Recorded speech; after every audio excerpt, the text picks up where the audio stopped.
Okay. I need to talk about my problems.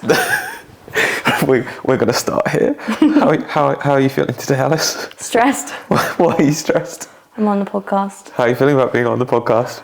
Can you hear my heart rate through the mic? I don't think we can.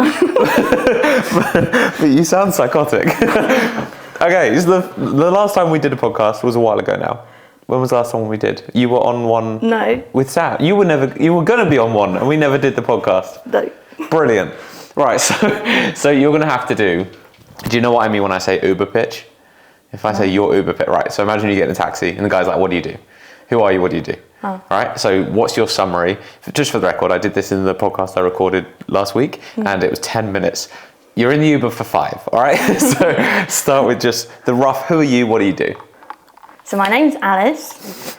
I've been coached by you for like 2.5 years now. I'm now a coach under the brand. Gym manager in the gym you also manage. So you're my boss in like 3 jobs.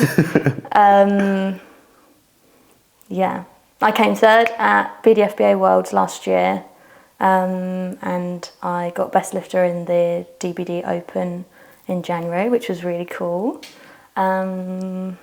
And I'm an anxious wreck. Well, okay, so let's start with, people at this point, if they know me, they know you. We've been closely associated for a couple of years. I'm your fault, you're my fault. This is what they're going to know to expect now. So they know at this point that you've done some competing and so on. They know that obviously like you're an accomplished lifter in your own right for very early days. You've only been like in powerlifting more or less since you've known me, which is total time, 2.5 years? Yeah. Yeah. Like I didn't even know that the sport existed pre-you. So before all of that, what were you doing? Sort of like fit chick, push-pull legs, just trying to grow a booty. I had big dreams and ambitions. Just wanted a thick butt and I'd be happy. Yeah. And then now, obviously, a massive shift, which, if anything, that almost seems like it can be a lot more stressful because you've gone from just give me a butt, I'm done, and I can go home, I can do what I want. And now it's accomplished lifter, 3rd place podium at a world championship, taking a best lifter trophy, and then also trying to figure out what the fuck you do next. Yeah. How do you find, because I'm an anxious mess, it is a mix of probably stress of you're on a podcast with me, but also like how are you finding managing the stress of like having the goals now, having the new ambition? Oh, I don't know whether it just helps with the drive. Just like sort of having something to aim for. Like I wasn't going to enter the September one, but I just felt like, well, everyone always goes like, when's your next one? And I'm like, well, I don't know. So I wanted to sort of give myself something to focus for again, especially after having 2 weeks off for holiday. And then like hearing a couple of girls at the gym were like interested in like coming to watch. I think it would have been like nice that they knew someone to compete. So I felt like I didn't even enter it really for me as such. But I think it's nice now that it's given me something to focus for training, seeing as work is going so well. So let's talk about the doing it for you, because like I know this came up in our conversation a while ago, and we've got to have a proper catch up to be like, what are we? We're doing it now. This is the coach's call. So like setting your why, like what. This competition, if it's not for you, what bit of powerlifting is for you? I just like how it makes me feel. I don't know, I feel like I belong in that community. And like, I was a primary school teacher and I didn't feel like I belonged there. I didn't feel like I was true fit chick when I was more Instagram-y in that sense. And I feel like I belong here, and I think DBD is a big part of that too, with the mix of people that we have in the team. So I think just like feeling accepted, feeling like I can do well in it, that's why. So what does it give you, like, like obviously this competition is like a milestone or a point just to work towards. Yeah. Aspirations, ambitions, do you know where you want to go? Do you know what you want to do? No idea, because I don't know what even is possible anymore. Because I don't know, I just feel like the ceiling's just gone so much higher than I ever thought it could. So I think, I don't know, we need to have a athlete coach chat. We're having it. This is it. This is like therapy right now. But obviously, like when you started, you wanted, it was 100 kilo deadlift, right? That you were first in the gym with me. Yeah, I you wanted were training to with squat me. 100 for depth. Yeah, 100 for depth. What's the deadlift you wanted to pull? Was it the 120 that we had you at Thrive? We did 110 like first session with you. That was it. And then being like, okay, well maybe I could get to 120. That'd be insane. Yeah. And then like this week you tripled 140. Yeah. Yeah, and that still wasn't that hard. Have you seen my program for next week? 145. Yeah, okay. But this is the thing, like, and I had this conversation with Amelia back when she started of being like, okay, well, I had some goals and then I hit everything I could have wanted and being like, oh, what do I do next? And then like for her, it was her world championship and then she got there and she's like, I suppose I have to win next? Like, I don't know. So for you trying to set goals, I'm guessing a little bit more difficult at the moment of, I don't know, things keep going as long as I keep getting stronger. Yeah. And I don't know, I think when I did obviously BDFBA Worlds, I didn't want to stick there. So like they're obviously like, oh, I could win it next, same as Amelia. But I didn't want to stay in this federation. So I think at the moment I kind of feel like I'm just in between, like what could be my next big goal. And I don't know what it could be yet, but I'm still excited to find out what it is. So I have to ask, why not this federation? So, because I could feel the like, God, what do I say? why not this federation or that federation? I've named it now. Oh yeah, shall I do it for you? One of the things we were like, as long as we don't name anything, we can just talk about them. Okay, so it's not this federation, mostly just not the vibe anymore. No, not the vibe.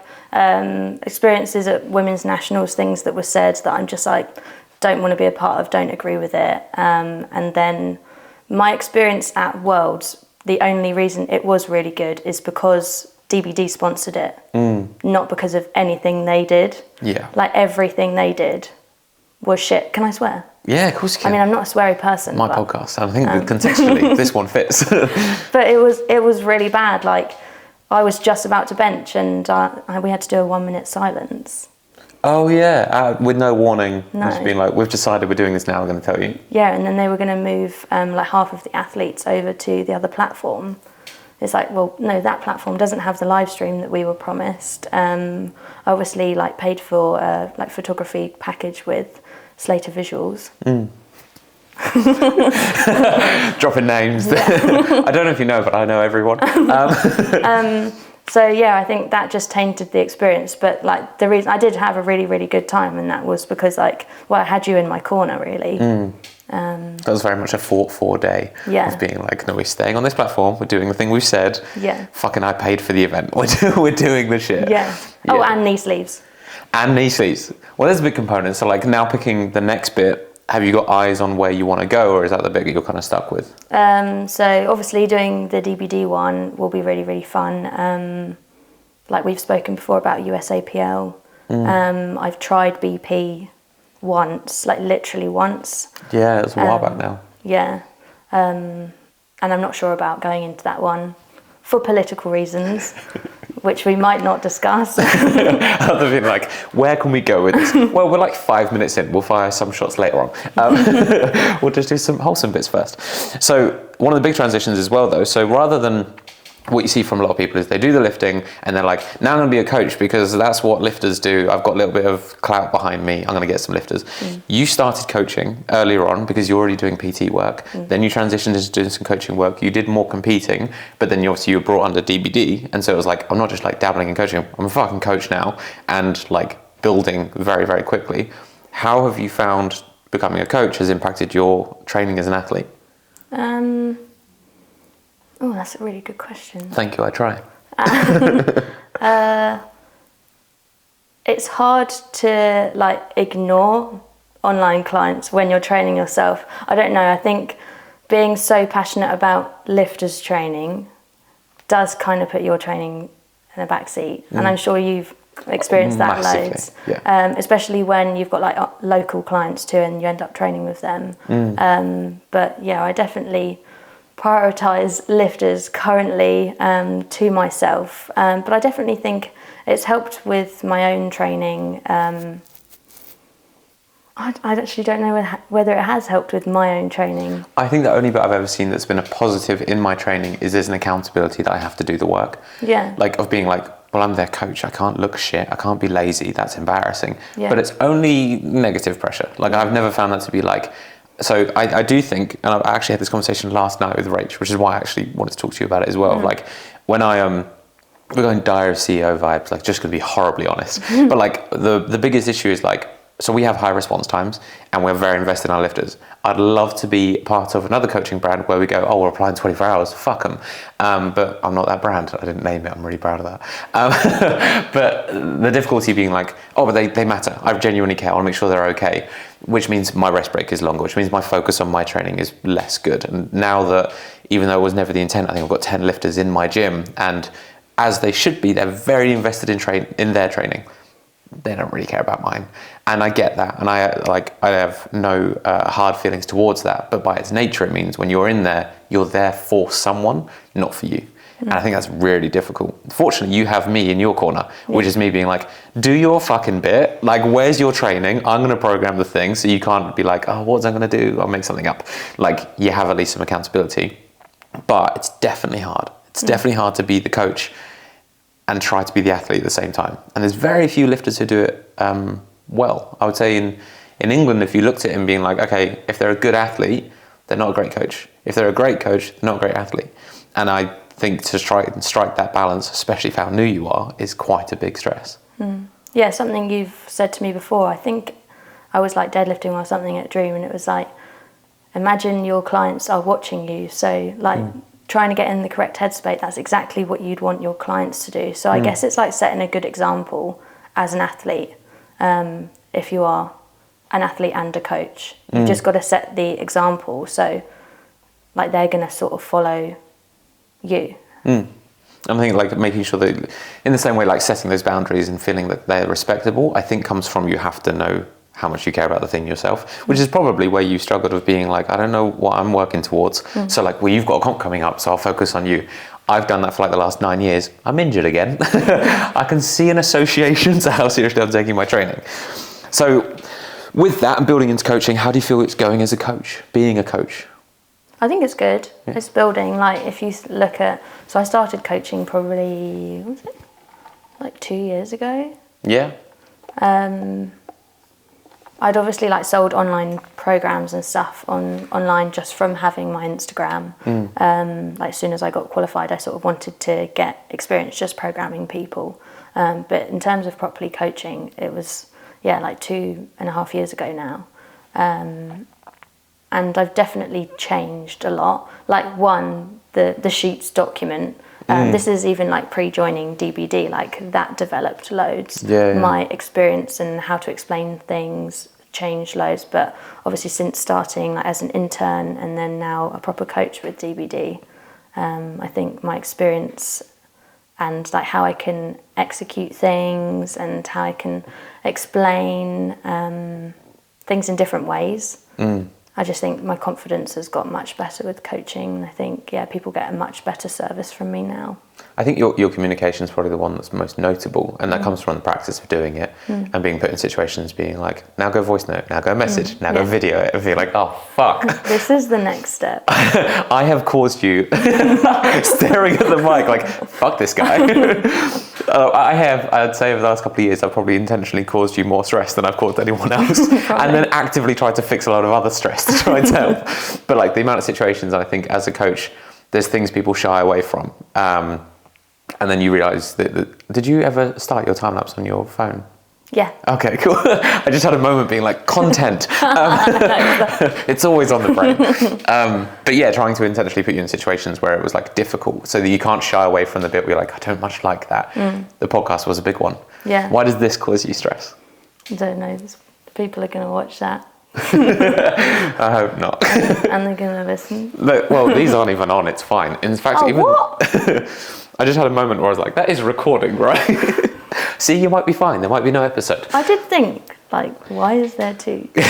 Well, initially I was like, I'll just use these. And then realised you do what I do, where you sit comfortably and they're not that close. Fuck it, I'll strap a mic to you instead and everything's fine. And it's way more comfortable. The added stress to this. This is really stressing you too. Yeah.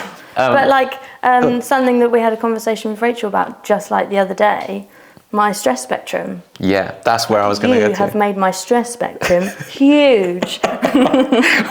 So explain what you mean by the spectrum thing. So Rachel explained to me very well. The stress spectrum, so like you're exposed to amount of stress, and that's like the stress that you'll be able to like withstand. And obviously the more stress you're exposed to, the more you'll be able to like sort of take. So some people might get stressed over really, really tiny things, and it's because they haven't been exposed to that much. And the more you're exposed to, the more you can sort of take. Yeah. And I definitely feel like I am a stressy person anyway. I just am. I always have been, but I definitely think I can take a lot more now. Like I already feel much more relaxed in this. Yeah, a couple of minutes in, right? It's not too bad. And like voice noting was something that I was like, oh my gosh. That noise on the podcast is going to be so good. If they're not watching a video, just be like, someone just parked their car nearby. Yeah, voice noting was just so scary to me, and now I'm just like, well, I do it for check-ins like twice a week, and then I do it like every day, just replying to clients. So yeah, I think you've helped my stress spectrum get really, really big. So I think people should just sort of like, You're welcome. get themselves out into like out of their comfort zone. I think it was one of the, like, you know, even so when you came to work for Thrive and it was like, there's a class and there's fear of teaching a class. Be like, cool, go teach the class. Be like, are you not doing it? Nope, I'm not, you are. I mean, like, holy shit. That spectrum of stress immediately builds and being like, well, next time there's a class, I know I can. It's why I'm probably one of those kind of future parents that would just throw their kid in the pool and being like, figure it out, mate. You figure out quickly, you're going to learn how to swim. Great. And I was the same, like how my dad taught me to ride a bike.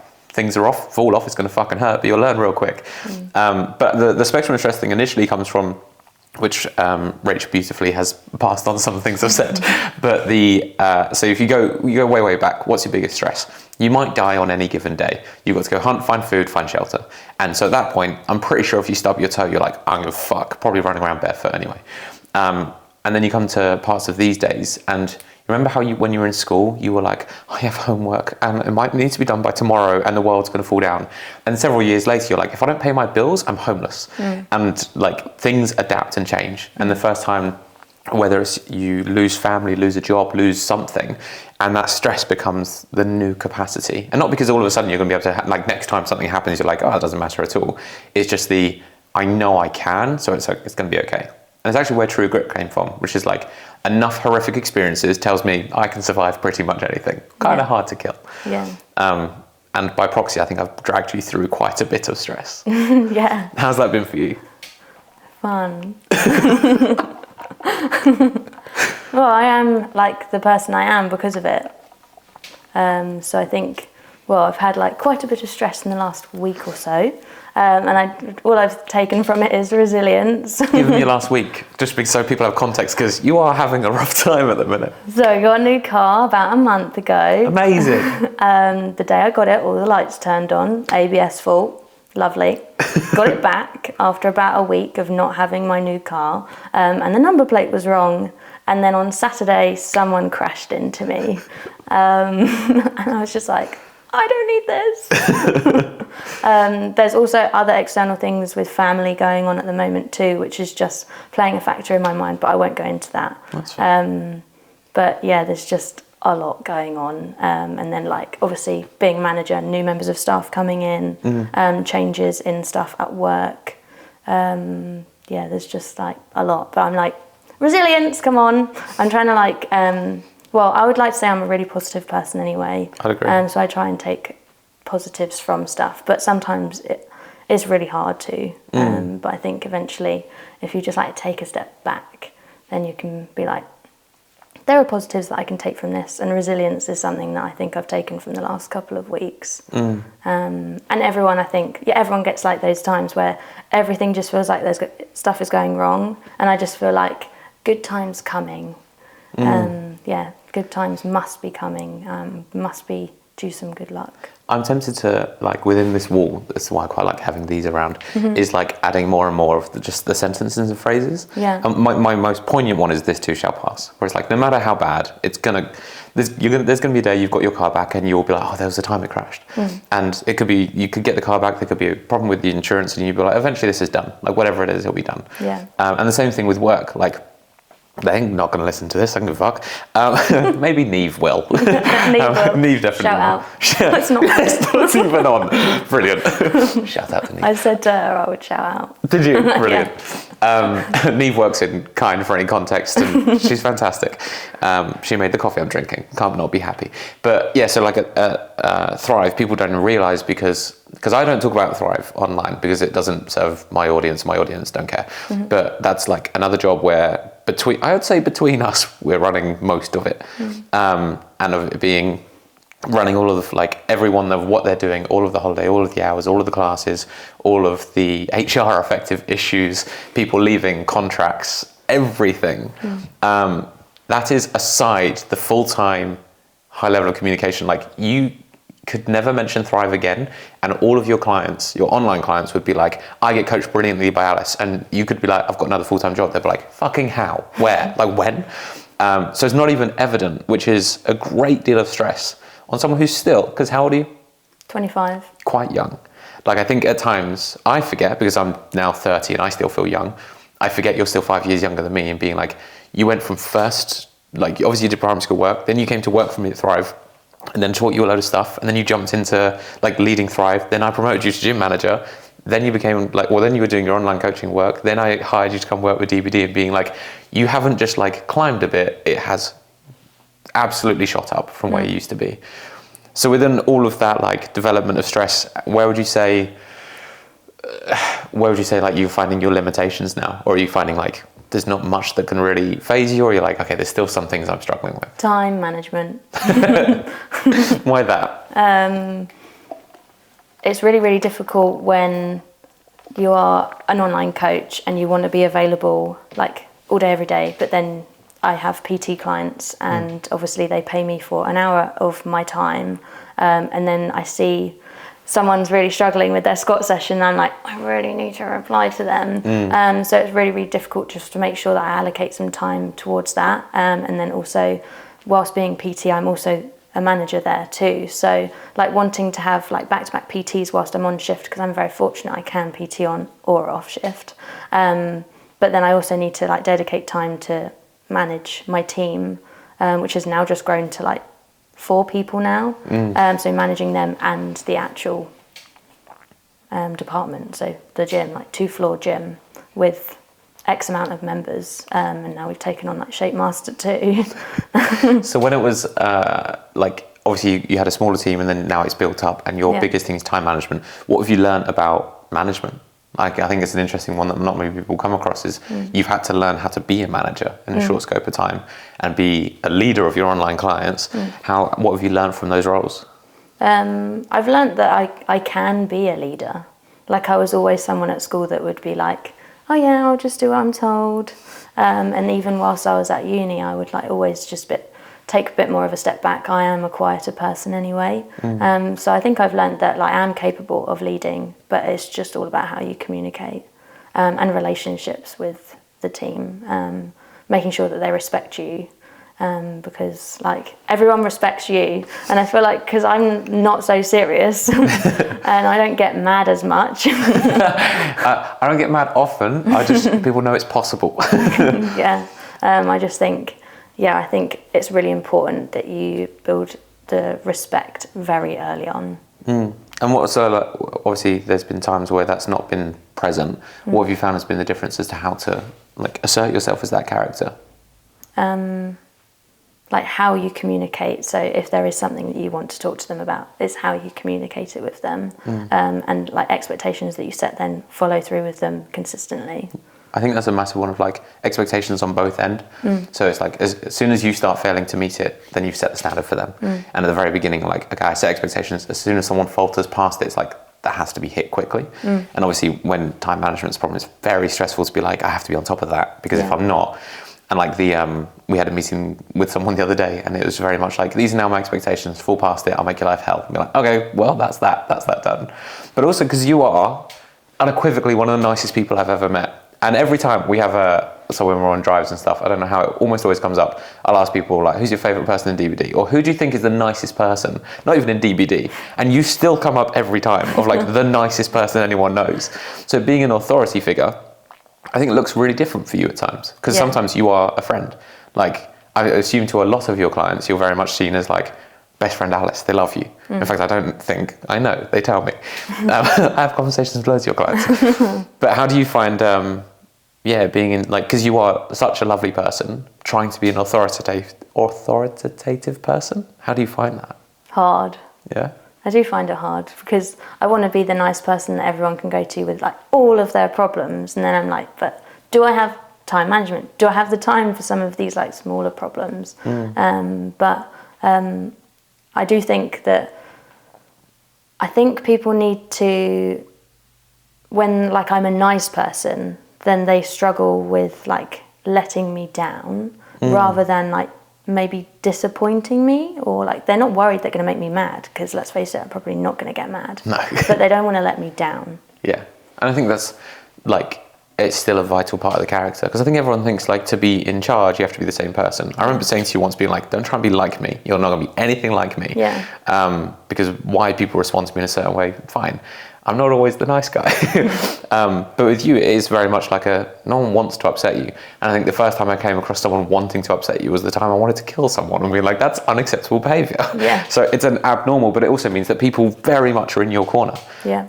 Which is why like you're going to compete, and people want to come see it. They want to see you do well. One of the things I was going to ask, just because it comes up within that, is moving from coaching to PT. Sorry, PT to coaching. What would you say? Because I think people struggle. Like some of the people who are new with you, you're the first ever coach, right? They might have not even had a PT before. And some people will still call you a PT, even though you're a coach. What do you see the difference in being? So coach being like essentially every day of the week, not just in training sessions too, but PT is basically, you just get me for an hour or like 2 hours a week. So I don't know, I think coaching can be more valuable for some people if they need maybe a bit more support outside of their training sessions, but they can exercise on their own. But PT, in the sense that people just like need their hand being held a bit more. And sometimes it's just accountability. Like half of my clients that I've had now, I've had them for like 2 years since we started at Thrive. They don't actually need me. I can go on holiday, they can train on their own, but they just like having me there. They like having their workout planned. They like. I was speaking to someone yesterday, Helena, and she was like, if I came on my own during the rest periods, I would just look really silly because I would just be sitting there. So sometimes it's just conversations. But I think both with PT and coaching, just having someone to talk to sometimes about like, not even just the gym. I like being that person. Why? For both. I don't know. I like being the support for people. I like supporting people. I like helping people. But maybe that's my nice character. Do you know where that came from? Like the want to support and help other people? Was that something like you've always done? Because you worked in a school helping people develop their education at a very young, like open point. Yeah. Is there ever a time that it was like, fuck everyone, or it's always been this? Teach me. I feel like I've always liked helping people. Like primary school, when I was in primary school, I was like the person people would go to if they wanted cheering up, because I would just be silly, funny, and just try and make them laugh. So I definitely think, probably without even realising, people have like lent on me throughout my whole life. I think that's something me and Rach even admit to each other, is like, we lean on you. And it doesn't even have to be on work stuff. It'll be like, I just need to go see Alice. Is Alice in? Or if we come down, it'll be like, what day is Alice there? Right, we're going to go down then. Just because even if it's a stressful day, like over the time of Thrive, people won't even know how much stress there has been at times, and it's been pretty overwhelming. And I say the three of us, there's been many times where it's just like, we're just going to sit together. We're not even going to deal with it. We're just going to sit like a group of kids at a table and be like, tell me a joke or something. make the pain less. But focusing on the PT bit, I think one of the big aspects, people forget that within coaching, we're talking about people training towards a specific goal, but also feeling valued is a huge thing. I've been coached twice, something really cool I'll add to this, which I hadn't told you yet, but I've been coached twice. They didn't give a fuck. Like, it didn't feel like I was of any value to them, just a number, just whatever. I didn't even get programs sent to me. And now I've just had someone offer to coach me for free because he'd like to work with me so much. And I was like, probably not, but that's lovely. I'm like, but it is that big bit. And I think the PT is, you want to often you just want someone there with you. You want to have enjoy training because you're usually more exercise than it is training, and you want someone to go through that process. Coaching, a lot of time, you want the accountability. You want to obviously get stronger, but you also want someone in your corner to celebrate with you. A lot of us went through this completely on our own. I did all my training in the early days completely on my Todd, and then it's now being like someone who's there, being like celebrating with you. That's amazing. You're doing really well. Kind of giving you that feedback, and you are that for a lot of people. Yeah. How do you find it? Yeah, it feels quite cool. It makes you feel good. Like you're a big part of someone's life. I think getting a coach is and should be a big deal. I think it's an exciting process, like not just in training, but just like having someone to lean on. Same with PT. I feel like I'm a therapist sometimes in PT sessions. That they talk to me about just their life, like bad dreams they've had and stuff like that. I think it's a big deal, and it should be an honour when people like go to you and say, I want you to coach me, or I want you to PT me. Yeah, I think the day it isn't that is the day I'd stop coaching. Where I'm like, if I don't get sick, you want to work with me? Like I got an inquiry new sign on last night, and there's a young lad who was like, I met you when you were doing horse and rugby stuff. I'd really love to work with you. You guys are like crazy. He mentioned your squat. And I was like, oh, that's awesome. And it was just like what a privilege that someone comes to you being like, I think you can help me and I'd love to work with you. Like if your brain goes, well, of course, like twat, don't coach. But it's the bit where you're like, that is, probably one of the best bits of the job is going to be the day they ask you to coach, you to coach them.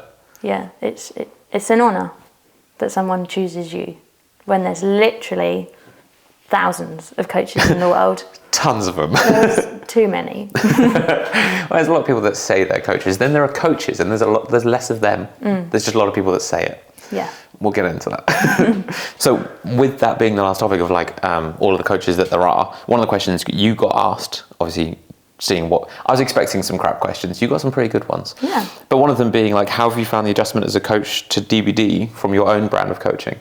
How have you found the transition? I think having been coached by you when I was a coach outside of DBD, I would still say that I was trying to make it as good a quality as I could. But I think moving to DBD with, the new Sheets document. That alone, that document's so sick. It's amazing. And having the bigger team, more support for my clients, I think that makes such a difference. Because before joining DBD, my clients, we had a group chat, but it wasn't really used. And me and Shannon would always be like, let's try and get it going, but it just wouldn't pick up. So it's really nice now that I have a group chat with just my clients within DBD, and then there's obviously the athlete chat, which is huge. And it's nice to see some of my clients who I had pre-DBD, but they're now getting involved. Yeah. So I think that makes a really big difference to, needing me a tiny bit less, just for those little things, and just using and learning from other lifters, which I think has made the biggest difference in the transition. Obviously, twice weekly check-in days. I used to do it once a week, and I don't know why.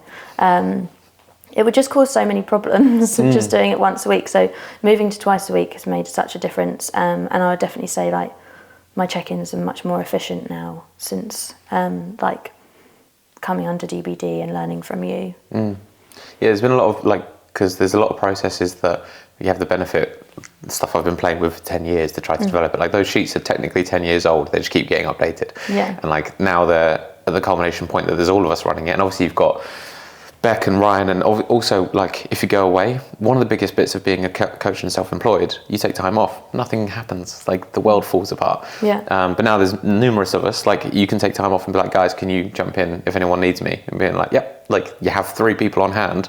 That's something that I don't think when you have it, you remember that other coaches don't have it. Yeah. And which is something that I really like having. Even when I wanted to do updates on the sheets and being I've only got 3 hours spare in the week, and Beck was like, I have 10, I'll get it done. And Beck did tons. And it's fucking awesome. Of not just as a support network for the athletes, but as a coach. I think there's a lot of coaches that would probably hate to admit that it can be a very lonely job on your own. It's a very high pressure job. And like you say, you're a therapist for a lot of people. You don't get the opportunity to say to another coach, being like, fucking, I've had a lot this week. How are you doing? Yeah. I mean, fortunately, we've had that for quite a long time, but within coaching itself, not so much. And like development from each other. Well, I like what Beck did with the sheets. Yeah. I wouldn't have the knowledge to do that. Yeah. The just Google Sheets, like it's like Excel, isn't it? Just being able to have that technical skill to be able to develop a Sheets document like that, and then obviously different skill sets like Beck being a strongman. I think it can help DBD grow even more. And also one thing I forgot, because obviously the branding stuff. So like all of the, because obviously I'm hiring an editor, Eve. I don't know why I say an editor every time, but because not everyone knows who she is. But because like I'll have Eve, who's going to be paid numerous days a week to come and work for us. We've got the all the new design stuff that's paid for. So like as a brand, it covers some stuff. So it also helps with notoriety, but it helps give you some more infrastructure, so you have more support and less things that like as you were building you would have to pay for, which is kind of a nice difference. Yeah. Speaking so modestly of myself. I've just seen talk about Richard. Everyone loves Richard. I don't think anyone will know who Richard is, sadly. Shannon shit deadlifts. That's from Shannon, to clarify.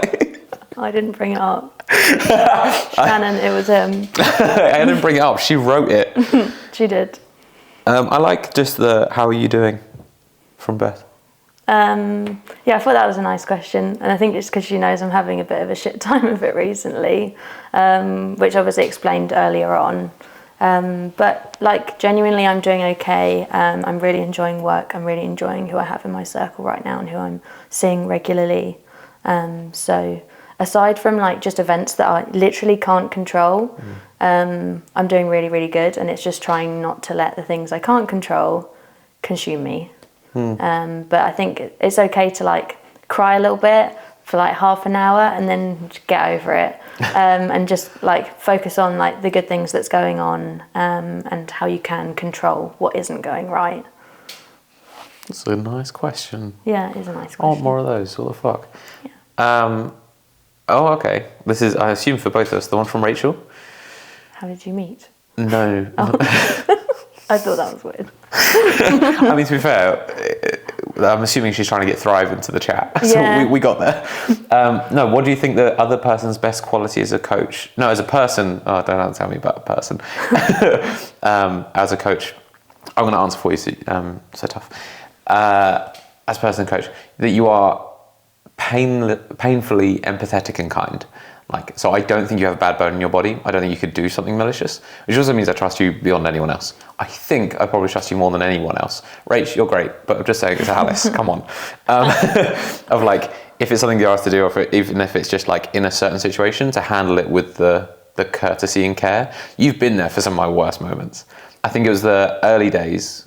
Do you remember the Let Me Go, the first time you heard it? I think that was when I was like, okay, I know Alice. Like, I listened to a song that was very related to a very bad bit of my life, and you cried while I was listening to it, which is fucking. And I cried when you deadlifted. Yeah, yeah, same. But as a coach, like, I think your degree of empathy and kindness, like, you have a very good work ethic, but that has grown and grown and kept changing.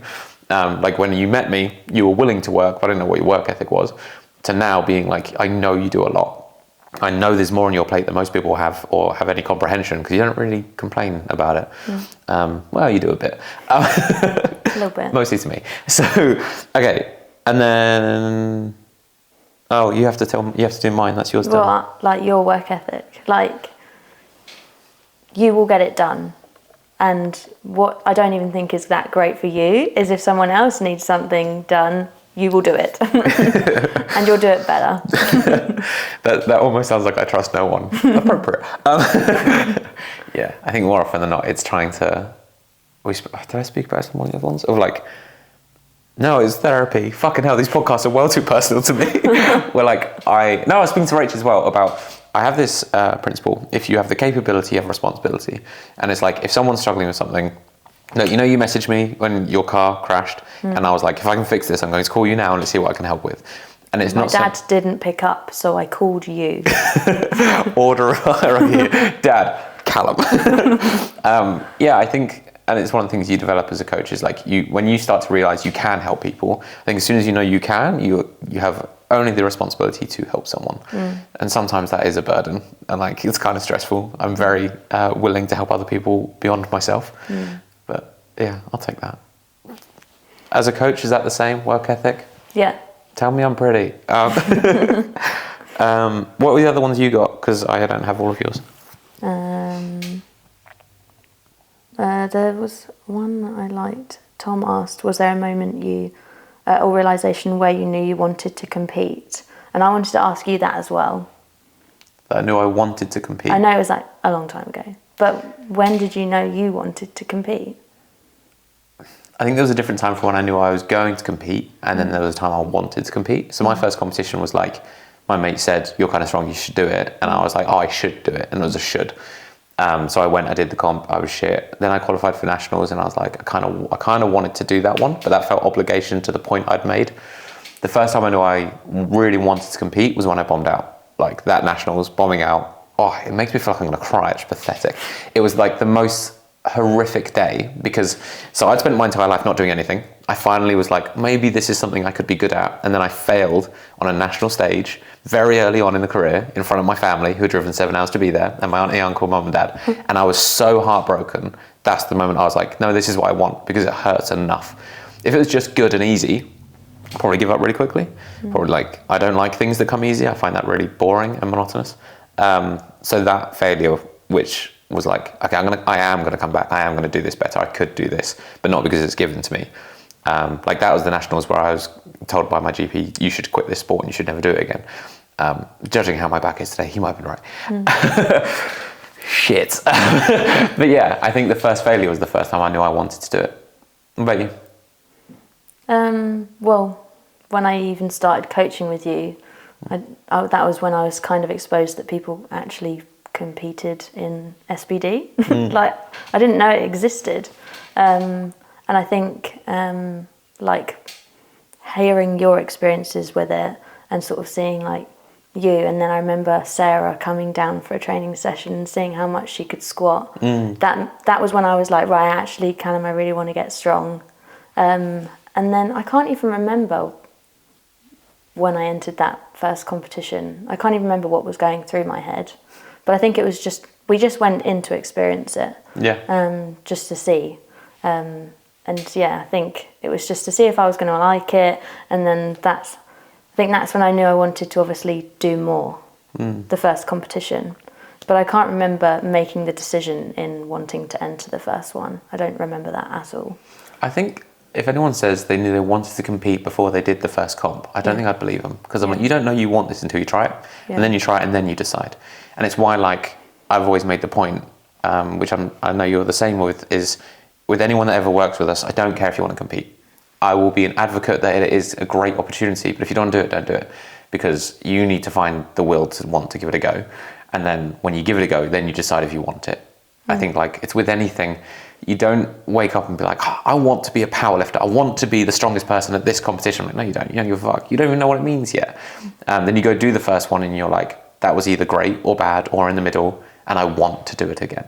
That's when you can kind of figure it out. Yeah. When did you figure out you wanted to be a coach? I almost felt like it was just like what happens when you get a following with your fitness Instagram. But I think it was when you started coaching me, that's when I wanted to be that type of coach. Like a strength coach, coaching people like me. So one of the things that we spoke about, which I still need yours, and we're going to find out now, was the mission statement, athlete values, coaching values. Do you have yours? I get it up. So for a bit of context, on our coaching calls, one of the things that is incredibly poignant to me is like the why behind why we do what we do, the why behind who we want to work with and why, and the actual intent of like what we're trying to achieve. Because the mission statement between all of us as a brand should be the same, but the coaching values and athlete values should shift. So what did you find your mission statement to be? So I actually wrote it more for DBD, but I guess it's kind of me too. So I wrote, our mission is to treat all of our lifters as athletes, whether they are competitive or not. We want to make strength training accessible to every lifter, no matter on level or ability, whilst providing them with the best coaching service. Being a part of DBD brings you support from a whole new family of fellow athletes whilst having a wealth of knowledge from our coaches. You will succeed within DBD brick by brick. Oh, that's fucking brilliant. Did my homework. I knew you would. And funnily enough, that is something that I don't know why it surprised me when Beck said the same thing and then Ryan said the same thing, and then clearly we're all very much on the same page. One of the big elements for me is that no matter the level, like it doesn't matter who you are, doesn't matter what you're trying, like as long as the goal is there in some frame of what it is you want to achieve something, then there's the right place to be. Yeah. The mission statement's pretty bang on. I don't care if people come to us and say, I'm literally just squatting the bar. That doesn't matter. I have a big thing on inquiry calls where it's like I have a couple of bits of criteria you have to meet, and I mentioned that during the call. If you're going to work with myself first, if you're going to work with the other coaches, and every time they're like, oh, do I have to have competed? I'm like, no, I don't give a fuck. Like, I don't care if you ever do again.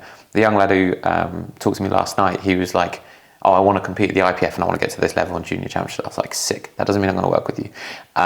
And there's like, what is the criteria? And mine is like that you have the values to match the goal you're setting. So like if you say, I'm going to be the best in the world, I'm like, cool, this is going to be really hard. You're actually willing to do that. Because if that's what you want, it's going to be a hard time for the both of us. If you just want to get stronger, sick. The values are, you're going to have to show up, do the work, do what you're like programmed to do, and that's all. So I think as long as we treat everyone like athletes, that comes with a paired meaning of like, we will treat you one way, you're going to have to act the same way. Yeah. So with your athlete values, what you got? Oh, that's all I got. Oh, you're doing so well. But I genuinely think like that's true. They've got to be able to work to the level they want to be at, and they've got to invest in themselves. And that, like some people think that if they invest in a coach, the work's done. Yeah. It's like no, you need to do your bit. So if you do your bit, then we can do our bit, and then that's when we can make progress. I wish I'd recorded some of the stuff we were saying on the call because it was so spot on to this. But I was saying like that one of the reasons the coaches of DBD are the coaches of DBD is the people I believe will uphold the coaching, which just means like you're going to meet the expectations of the best possible coaching you can deliver with the best degree of care, with like there is no detail being ignored. It's not I just wrote a program, sent it out. Like it's intentional. Everything is intentional. Reply is intentional. Analysis is intentional. If that is not met with equal intent, like if the client's like, oh, you told me to do such and such, no, I forgot, I didn't do it, I'll do it next week's session. I'm like, you're going to really want to think about where you want to work. And it's always, so there's the dichotomy, the issue always comes from expectations meeting reality. So like if your expectation is going to be the best in the world and then you don't hit it at all, I'm like, well, the reality was you weren't actually doing anything to get you there. That's going to be fucking shit. If your expectations are, I'm going to go to a comp, reality is really easy to achieve. You just have to show up. I think with a lot of people, it's just that they're not aligning these. And so for us, the aim is to work with people who can align those 2 points. Yeah. Of here's your expectations, here's what's going to have to happen to get there. They just have to align. That's it. Yeah. Point. What a beautiful phrasing. And coaching values. What about for yourself? What are the values you want to uphold in coaching? Well, good quality service. What is a good quality service? Because bear in mind, people listening to this have coaches and they're shit. And so they don't know what that means. So obviously like quick reply times. I'm really honest with my clients though. Like if I have hours of back-to-back PT, I will try and reply quickly in between. And if it's like a quick reply and I'll say I'll reply properly later, then they get it. That I'm very honest with my guys about it, and like they're very honest with me back. So and then obviously like bespoke programming. This feels like I'm trying to sell something here. Hey, it saves me dropping a little marketing thing in the middle of the video instead of like, you do it. Watch this ad.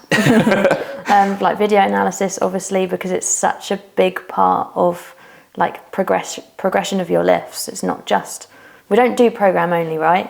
And we spoke about it in the call for a reason. Like we don't do program only because video analysis and making sure that your lifts are done correctly for you is such a big part of it. And then obviously, I can't even remember what I'm talking about. What it is the coaching values you're upholding? My coaching values. I was going to say the team. What is it that you would, so let's say someone comes and works with you and then they leave, what is it for you would matter the most that they would say when they left? What about the experience they'd had?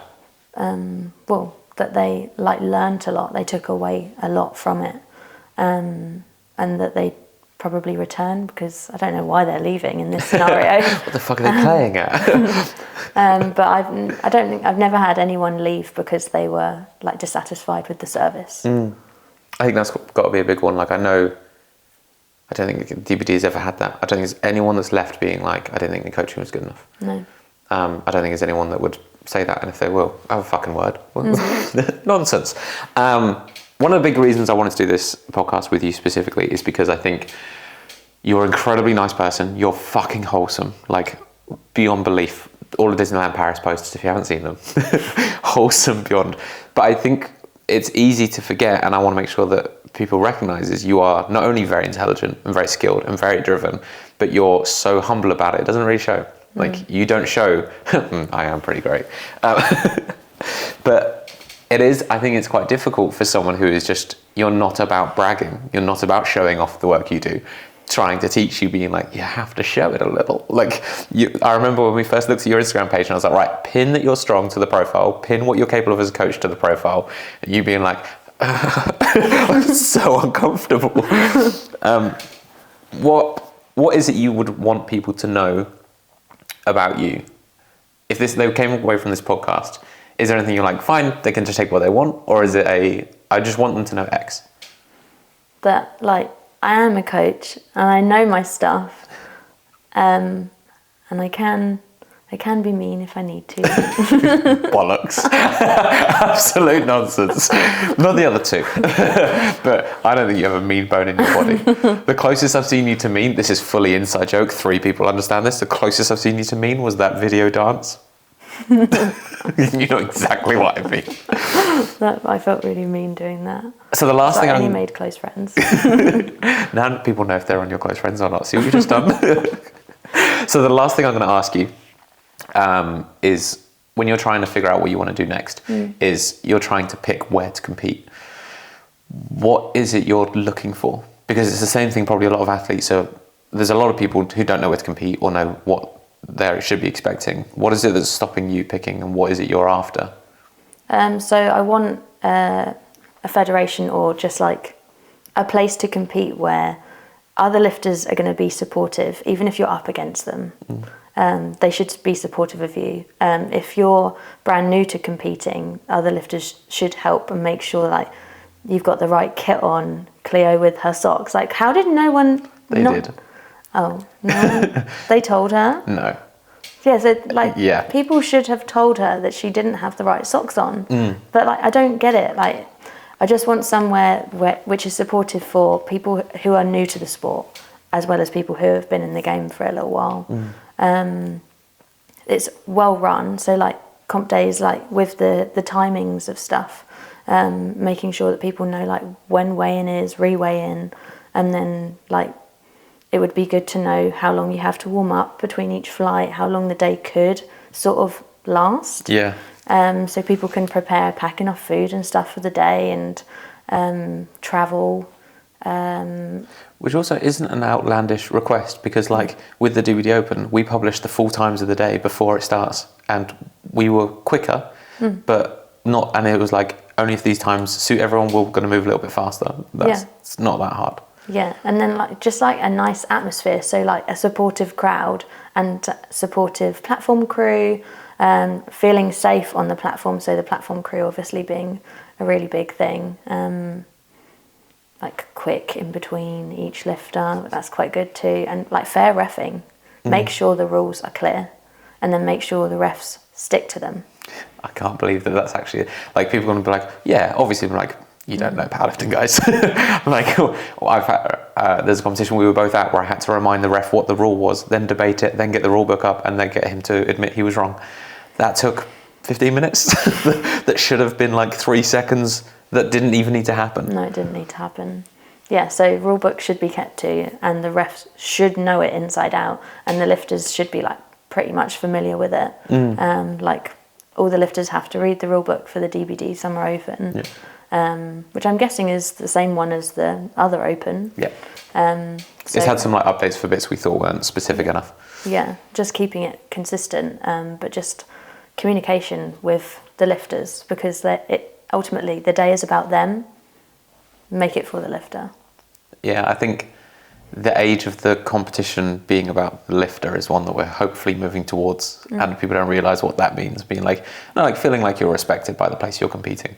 It's a very low bar, kind of the baseline. They're the only reason the sport exists. Yeah. Let's treat them as such. But who else would it be for?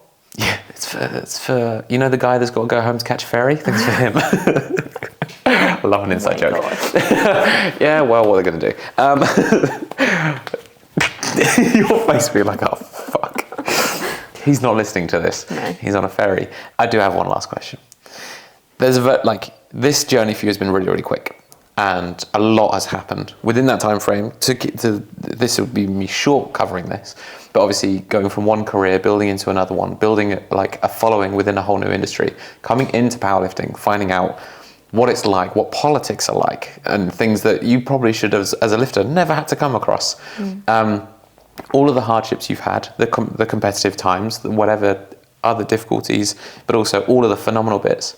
Is there something you wish you'd known at the beginning or could have told yourself when you started? That I can. I can Why that? do whatever. Because the last couple of years has shown me that, like, things that you didn't think were possible, you can. Anyone can. I'm going to disagree with that last bit, because I think a lot of what you've done, not anyone could do. I think there's a lot of the hardships that you've embraced, sometimes not willingly, that a lot of people would not have managed. I think whether it was taking on new roles, taking on new responsibilities, taking on competitions, doing a world championships, like some people wouldn't have turned up, some people wouldn't have done it, some people wouldn't have been able to do the job, and I sure as shit wouldn't hire anyone to work for DVD.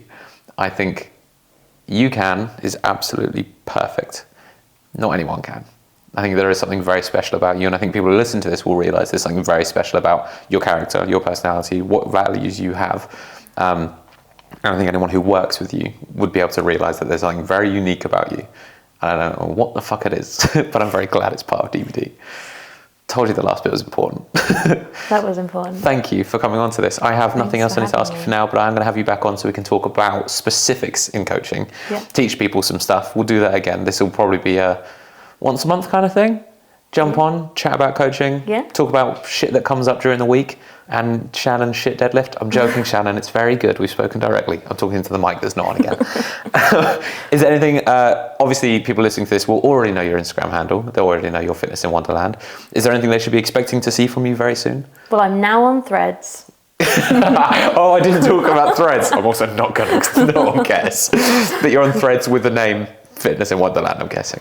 Well, it's just numbers on my Instagram bio. Oh yeah, it's like a connection to it. That's coming off of your bio. Oh, okay. Oh, no, I should ask. Last thing, again. Why Fitness in Wonderland?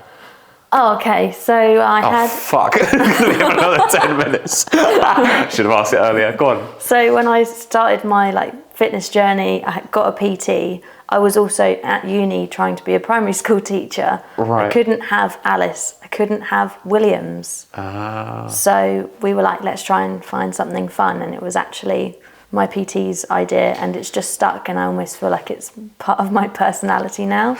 And we've spoken about potentially changing it, but I have no idea what I'd change it to. I think there's it's amazing if you've been with that sort of thing for long enough. So mine's CJ Barney. Beck changed his to Beck DBD, and I'm like, I'd love to do that, but I don't want to. I've been just CJ Barney for 11 years on Instagram. No, for whenever it started. Yeah. I don't want to change it. Yeah. Fitness Wonderland DVD. Maybe it's just in the bio. Beck will listen to this and be like, I'm changing my back. This is bullshit. Yeah, we'll think about that. All right. Yeah, it's just me. Perfectly put. Anything else to add? Anything last goodbyes? No, thank you for having me. Pleasure. You're going to be doing this again. And well done. It wasn't that scary. Woo! Made it. There's the Alice.